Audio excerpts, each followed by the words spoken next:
Welcome students to Simplified Chemistry YouTube channel. Students, we are discussing about the second topic of chemistry of standard 12, that is solution. Up to we have studied about the three colligative properties of solution. First one is lowering of vapor pressure, second one is elevation of boiling point, and third one is depression in freezing point. In today's lecture we are going to discuss here our fourth colligative property, and that is the osmotic pressure. So osmosis is the very important process we observe in our daily life. The process of osmosis is mainly depends upon the vapor pressure of the solution. So there is a relation between the vapor pressure of the solution and the process of osmosis. First we are going to consider here some basic concepts regarding to the osmosis. So first one we are going to consider here is semi-permeable membrane. What do we mean by semi-permeable membrane? Question will be asked like this: what is semi-permeable membrane? Give examples of semi-permeable membrane. So what is semi-permeable membrane? It is a membrane which allow to pass only solvent molecule through it, and it does not allow to pass the solute through it. Such membrane is called as semi-permeable membrane. So semi-permeable membrane allows only to pass solvent molecules of solution through it, and it does not allow solute particles through it. It binds the solute particles with its surface, and therefore passes or the flow of the solute particles through semi-permeable membrane is impossible, or it is not possible. So some of the examples of semi-permeable membrane are thin film of copper ferrocyanide. When the thin film of copper ferrocyanide is deposited to the pores of porcelain pot, then it becomes very good semi-permeable membrane. There are also some examples, natural examples or synthetic examples of the semi-permeable membrane, such as cellulose. Cellulose is also the example of semi-permeable membrane. Then cellulose nitrate is also another example of semi-permeable membrane. Animal bladder such as pig's bladder and pig's bladder is also acts as the semi-permeable membrane. So in short, what is semi-permeable membrane? It is a membrane which allows to pass only solvent molecules through it, but not the solute particles or solute molecules. They are called as semi-permeable membrane. Example of semi-permeable membrane is copper ferrocyanide film is deposited in the pores of porous porcelain pot is also the example of semi-permeable membrane. Then cellulose nitrate and animal bladder such as pig's bladder is acting as semi-permeable membrane. So how the semi-permeable membrane allows to pass solvent molecules through it? Let us see here one simple experiment. In this experiment we take here a container which is filled with the solvent such as water. We take here a thistle funnel, and the open end of this thistle funnel is covered with the semi-permeable membrane. Okay, and it is inwardly placed in the solvent. Solution of same solvent is filled in the thistle funnel. After some time, it is observed that the level of the solution in the thistle funnel is rises.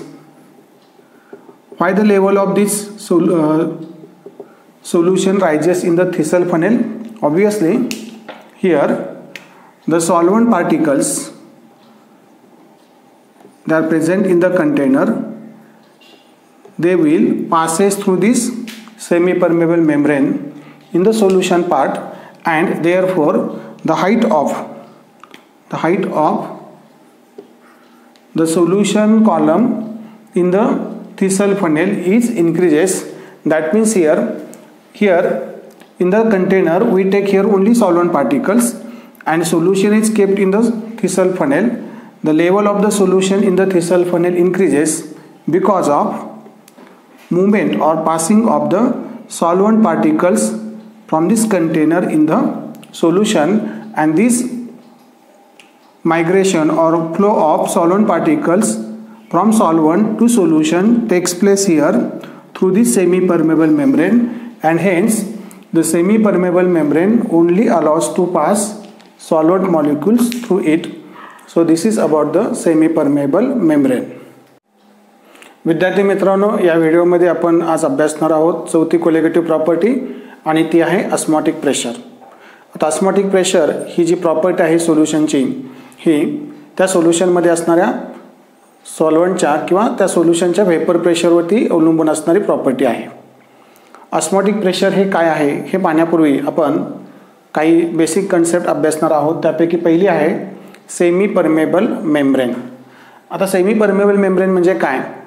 It is a simply membrane. हे एक membrane आहे की ज्याच्यामधून फक्त solvent molecules pass होऊ शकतात आणि solute molecules त्याच्यामधून पास होऊ शकत नाहीत.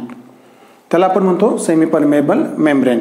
It is a membrane which allow to pass only solvent molecule through it and does not allow to pass solute particles or solute molecules through it. It is known as semi-permeable membrane. आता हे semi permeable membrane artificially किंवा naturally सुद्धा आपल्याला उपलब्ध असतात. त्यामध्ये जर आपण एक्झाम्पल घेतलं तर कॉपर फेरोसायनाइड या कॉम्प्लेक्स कंपाऊंडचं जर आपण थिन फिल्म पोरस पार्टिकल जे आहेत पोर्सिलिन डिशमध्ये याच्यावरती जर ती फिल्म अप्लाय केली किंवा डिपॉझिट केली तर मिळणार जे काही मटेरियल असणार आहे it is act as the semi permeable membrane. किंवा आपण पाहतो की वनस्पती जमिनीतून काय करतात, पाणी शोषून घेतात आणि ते पाणी शोषून घेत असताना फक्त पाणी काय होतं वरतीपर्यंत पोचतं. So it is also the cellulose is allow to pass the absorb the water molecules and it allows to pass through the that plant. So it is acting as the semi permeable membrane. किंवा cellulose nitrate हे सुद्धा एक semi permeable मेम्ब्रेनचं चांगलं example आहे. Animal ब्लॅडरमध्ये pigs bladder is also acts as the good semi permeable membrane. आता तुमच्या लक्षात आलं असेल की सेमी परमेबल मेम्ब्रेन म्हणजे काय, तर एक मेम्ब्रेन आहे आणि त्याच्यातून फक्त सोल्युशनमधले सॉल्व्हंट पार्टिकल्स काय होऊ शकतात, पास होऊ शकतात. सोल्यूट पार्टिकल्स मात्र त्याच्यातून पास होऊ शकत नाहीत. अशा मेम्ब्रेनला आपण सेमी परमेबल मेम्ब्रेन असं म्हणायचं आहे. आता इथे एक आपण साधं सिंपल एक्झाम्पल घेतलेलं आहे, एक एक्सपेरिमेंट घेतलेला आहे. याच्यामध्ये एक कंटेनर घेतला आहे आणि त्या कंटेनरमध्ये आपण पाणी हे एक सॉल्व्हंट म्हणून कन्सिडर केलेलं आहे. याच्यामध्ये आपण थिसल फनेलचे जे फनेलचे जे काही ओपन एंड आहे त्याला सेमी परमेबल मेम्ब्रेन अटॅच केलेलं आहे आणि ते थिसल फनेल या सॉल्व्हंटमध्ये काय केलेलं आहे, इन्सर्ट केलेलं आहे. या थिसल फनेलमध्ये आपण एक सोल्युशन भरलं. आता सुरुवातीला इथे सोल्युशनची आणि सॉल्व्हंटची जी काही लेवल आहे ही लेवल आपण कॉन्स्टंट ठेवली होती, एकसारखीच ठेवलेली होती. त्यानंतर थोड्या वेळानंतर असं लक्षात आलं की या थिसल फनेलमध्ये असणाऱ्या सोल्युशनची लेवल आहे ही सॉल्व्हंट लेवलपेक्षा काय झाली, वाढलेली मिळाली. हे कशामुळे झालं, तर या सॉल्व्हंट पार्टमधून किंवा या कंटेनरमध्ये असणारे जे काही सॉल्व्हंट मॉलिक्युल्स आहेत हे सॉल्व्हंट मॉलिक्युल्स या सेमी परमेबल मेम्ब्रेनच्या मधून सोल्युशन पार्टमध्ये काय झाले, पास झाले आणि त्यामुळं या सोल्युशनची लेवल काय झाली, वाढली. आणि म्हणजेच इथं आपल्या असं लक्षात येतं की semi permeable membrane allows to pass काय solvent molecules through it. So this is the semi permeable membrane. Our next concept is osmosis. What is osmosis? Osmosis is the spontaneous and unidirectional flow of solvent particles or solvent molecules through a semi-permeable membrane into the solution. That is known as osmosis. So what is osmosis? Osmosis is the spontaneous flow of solvent molecules through a semi-permeable membrane. It is the osmosis. Then again, when you consider if there are two solutions, one is the dilute solution and second one is a concentrated solution, and when you consider the amount of solvent molecules in the dilute solution and concentrated solution, then it is clear that the dilute solution consists of large number of solvent molecules as that of in the concentrated solution, and therefore we can also define osmosis as the flow of solvent molecules from the solution of lower concentration to the solution of higher concentration through semi-permeable membrane is known as osmosis. तर osmosis म्हणजे काय आहे? तर osmosis म्हणजे it is the flow of solvent molecules through semi permeable membrane. Semi permeable मेम्ब्रेनमधून solvent मॉलिक्युलचा flow होतो, ते पास होतात, याला म्हणायचं ऑस्मॉसिस. आता जेव्हा आपण दोन सोल्युशन घेणार आहे, त्या दोन सोल्युशनपैकी एक सोल्युशन कॉन्सन्ट्रेटेड असेल आणि दुसरं सोल्युशन जर डायल्यूट असेल, तर डायल्यूट सोल्युशनमधून कॉन्सन्ट्रेटेड सोल्युशनमध्ये सॉल्व्हंट मॉलिक्युल्स काय होतात? फ्लो होतात. याला सुद्धा आपण ऑस्मॉसिस असं म्हणू शकतो. So this is the osmosis. इथं आपण दोन एक्झाम्पल्स घेऊया. Here this is the container and this container is separated by the semi permeable membrane. इथे आपण एक कंटेनर घेतलेला आहे आणि या कंटेनरमध्ये आपण मध्यभागी काय ठेवलेलं आहे? सेमी परमेबल मेम्ब्रेन इथं ठेवलेलं आहे. आता या कंटेनरचे दोन कंपार्टमेंट आहेत, त्यापैकी एका कंपार्टमेंटमध्ये आपण सॉल्व्हंट घेतलेलं आहे आणि दुसऱ्या कंपार्टमेंटमध्ये आपण सोल्युशन घेतलेलं आहे, आणि दोघांच्यामध्ये सेमी परमेबल मेम्ब्रेनचं आपण पार्टिशन ठेवलेलं आहे. आता जर आपण इथं पाहिलं तर एका साईडला सॉल्व्हंट आहे आणि दुसऱ्या साईडला काय आहे? सोल्युशन आहे. आपण वेपर प्रेशरमध्ये पाहिलेलं आहे सोल्युशनच्या की सॉल्व्हंटचा वेपर प्रेशर काय असतो? जास्त असतो. So here vapour pressure of solvent is greater here than the vapour pressure of solution. आणि त्यामुळं त्याच्यामध्ये असणारे जे काही सॉल्व्हंट पार्टिकल्स आहेत, these solvent particles are easily passes through this semi permeable membrane from the solvent compartment to the solution compartment, and such net flow of solvent molecules through the semi permeable membrane is known as osmosis. त्यालाच काय म्हटलं आता? Osmosis असं म्हटलं जातं. So what is osmosis? Osmosis is the flow of solvent molecules through semi permeable membrane. This is non as osmosis. तर इथे solvent मॉलिक्युलचा vapour pressure जास्त असल्यामुळं सॉल्वंट मॉलिक्युल्स या सेमी परमेबल मेम्ब्रेनमधून सोल्युशन साईडला काय होतात? फ्लो होतात. So this is the osmosis. आता इथे आपण अजून एक एक्झाम्पल घेऊया की इथे आपण या कंटेनरमध्ये एका साईडला डायल्यूट सोल्युशन घेतलेलं आहे, दुसऱ्या साईडला कॉन्सन्ट्रेटेड सोल्युशन घेतलेलं आहे, आणि दोघांच्यामध्ये आपण सेमी परमेबल मेम्ब्रेन काय केलेलं आहे? ठेवलेलं आहे. जेव्हा अशी दोन सोल्युशन्स आपण घेऊ तेव्हा काय होणार आहे?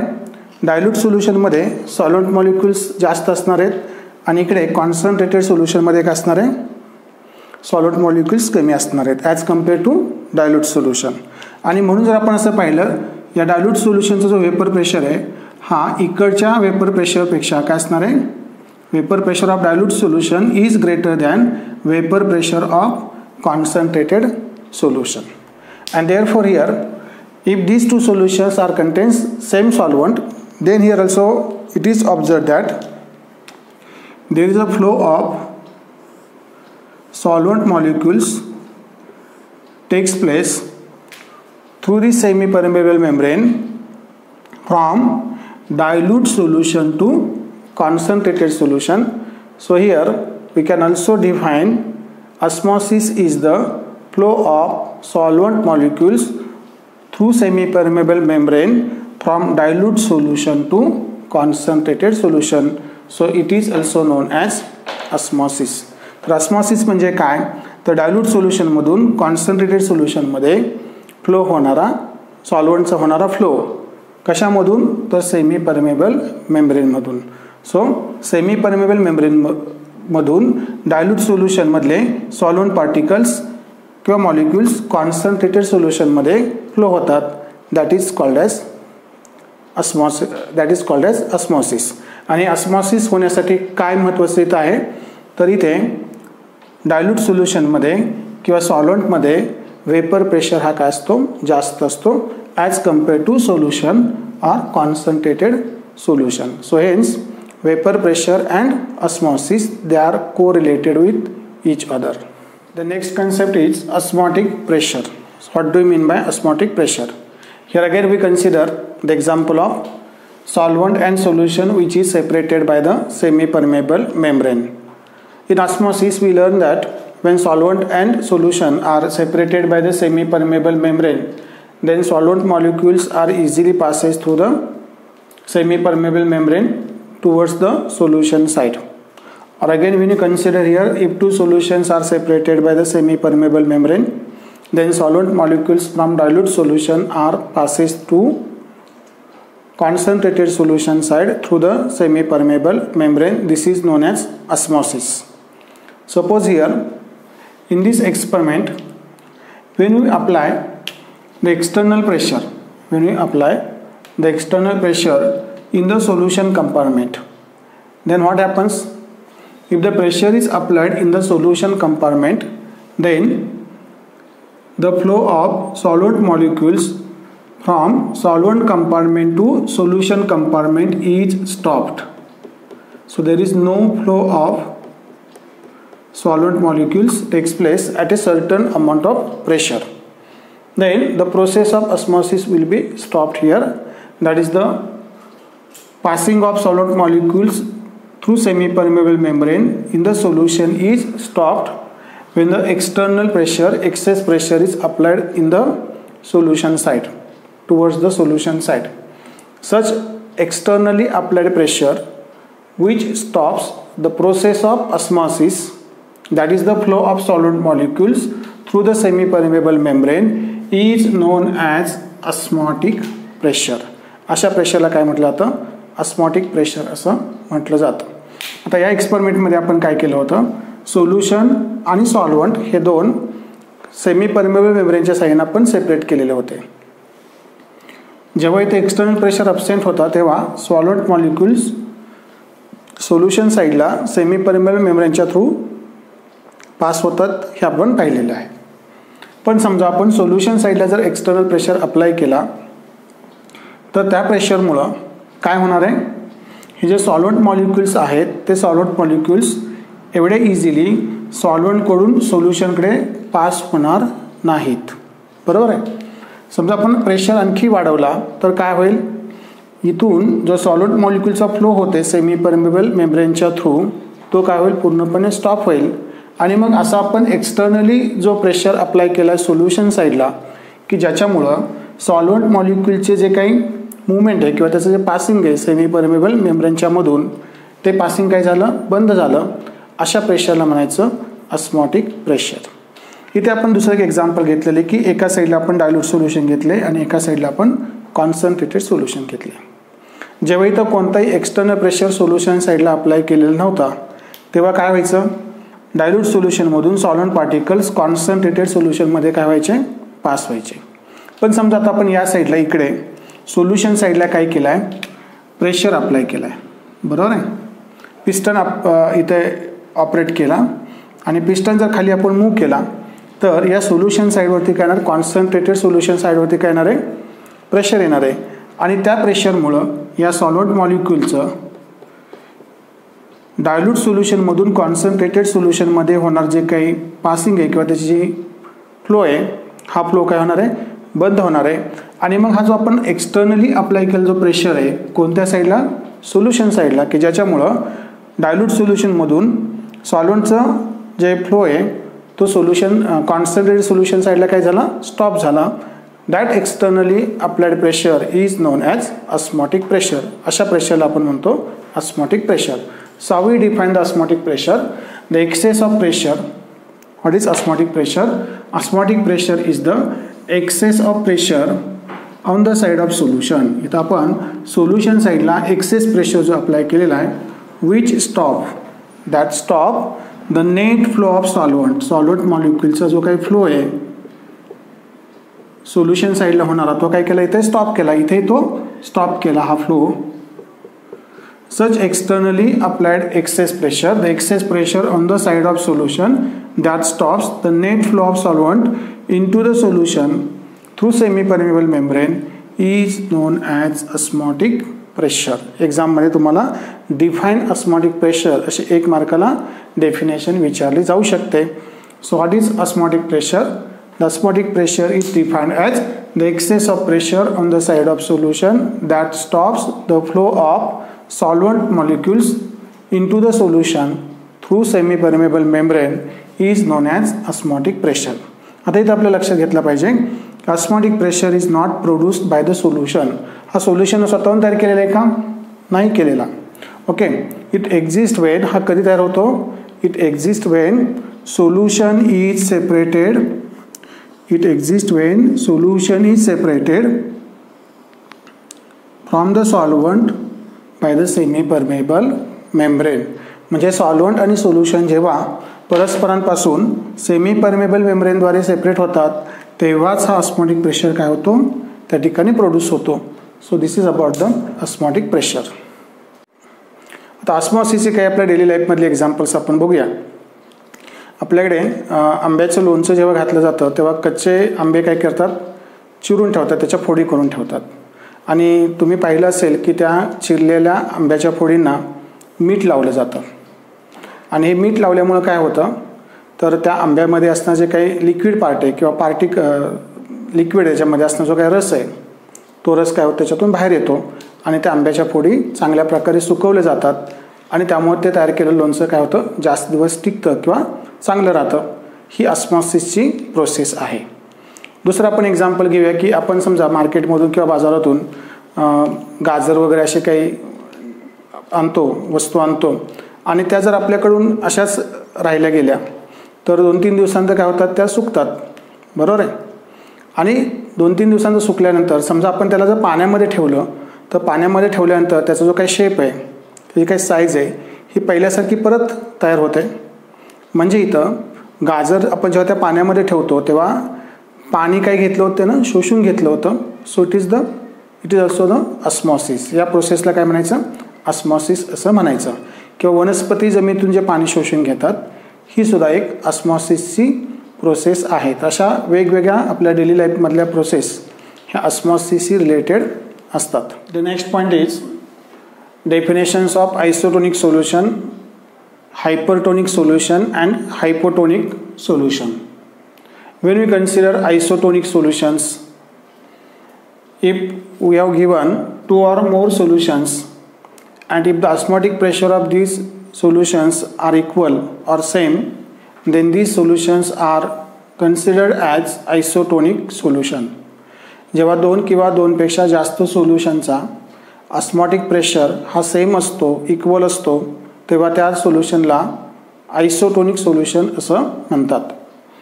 2 or more solutions having same osmotic pressure, 2 or more solutions having same osmotic pressure, then they are called as isotonic solution. Here when you consider example of 0.1 molar urea and 0.1 molar sucrose solution, it is practically found that these two solutions are having same osmotic pressure and therefore 0.1 molar urea and 0.1 molar sucrose solution is example of isotonic solution. आता जेव्हा 2 solution आपण घेणार आहे आणि त्यांचा osmotic pressure same नसेल तेव्हा त्या 2 सोल्युशनपैकी एका सोल्युशनचा ऑस्मोटिक प्रेशर काय असणार आहे? जास्त असणार आहे आणि दुसऱ्या सोल्युशनचा ऑस्मोटिक प्रेशर काय असणार आहे? कमी असणार आहे. ज्या सोल्युशनचा ऑस्मोटिक प्रेशर हा दुसऱ्या सोल्युशनपेक्षा जास्त असतो त्याला म्हणायचं हायपरटोनिक सोल्युशन. आणि ज्या सोल्युशनचा ऑस्मोटिक प्रेशर हा दुसऱ्या सोल्युशनपेक्षा कमी असतो त्याला म्हणायचं hypotonic solution. So our next concept is hypertonic solution and hypotonic solution. If 2 solutions have unequal osmotic pressure, जेव्हा 2 सोल्युशनचा जो ऑस्मोटिक प्रेशर आहे तो कसा आहे? अनइक्वल आहे. देन मोर कॉन्सन्ट्रेटेड सोल्युशन, जे मोर कॉन्सन्ट्रेटेड सोल्युशन आहे विथ लोअर कॉन्सन्ट्रेशन सोल्युशन, त्या सोल्युशनचं कॉन्सन्ट्रेशन दुसऱ्या सोल्युशनपेक्षा कसं आहे? जास्त आहे. This solution is called as hypertonic solution. जास्त कॉन्सन्ट्रेटेड सोल्युशनचा ऑस्मोटिक प्रेशर काय असणार आहे? जास्त असणार आहे. So such solution is called as hypertonic solution. If 2 solutions are having unequal osmotic pressure, then the solution having higher concentration with lower concentration solution is said to be hypertonic solution. Then what do we mean by hypertonic solution? If two solutions have unequal osmotic pressure, ज्या दोन सोल्युशनचा osmotic pressure कैसा है, unequal है, then less concentrated means more diluted solution is called hypotonic solution. तेव्हा कमी कॉन्सन्ट्रेशनच्या सोल्युशनला काय म्हणायचं, hypotonic solution, because it's osmotic pressure is lower. आता आपण इथे एक्झाम्पल घेऊया. 0.1 molar urea and 0.2 molar sugar solution. आता इथे जर आपण पाहिलं की जेव्हा यांचं कॉन्सन्ट्रेशन सेम होतं तेव्हा त्याला आपण म्हटलं होतं isotonic solution. If we consider here the solution of 0.1 molar urea and 0.1 molar sugar solution, then आता जर आपण या डेफिनेशन प्रमाणे पाहिलं, the solution which is having higher concentration, तर त्याला काय म्हणणार आहे आपण, it is a hypertonic solution. It is hypertonic solution. Okay, and this urea solution is having lower concentration as compared to 0.2 molar urea solution, so it is hypotonic solution. या सोल्युशनला आपण म्हणणार आहे हायपोटोनिक सोल्युशन. शॉर्टकटमध्ये आपण लक्षात ठेवूया की जेव्हा π1 = π2 असतो तेव्हा सोल्युशन्स काय असतात, आयसोटोनिक सोल्युशन असतात, तेव्हा त्यांचं कॉन्सन्ट्रेशन पण सेम असतं. इफ π1 इज ग्रेटर दॅन π2 तर या सोल्युशनला म्हणायचं हायपरटोनिक सोल्युशन की ज्याचं ऑस्मोटिक प्रेशर जास्त आहे, म्हणजेच कॉन्सन्ट्रेशन जास्त आहे, आणि या सोल्युशनला म्हणायचं हायपोटोनिक सोल्युशन. अशा पद्धतीने आपण ऑस्मोटिक प्रेशर, त्यानंतर आयसोटोनिक सोल्युशन, हायपरटोनिक सोल्युशन आणि हायपोटोनिक सोल्युशन म्हणजे काय याच्या डेफिनेशन्स आज पाहिलेले आहेत.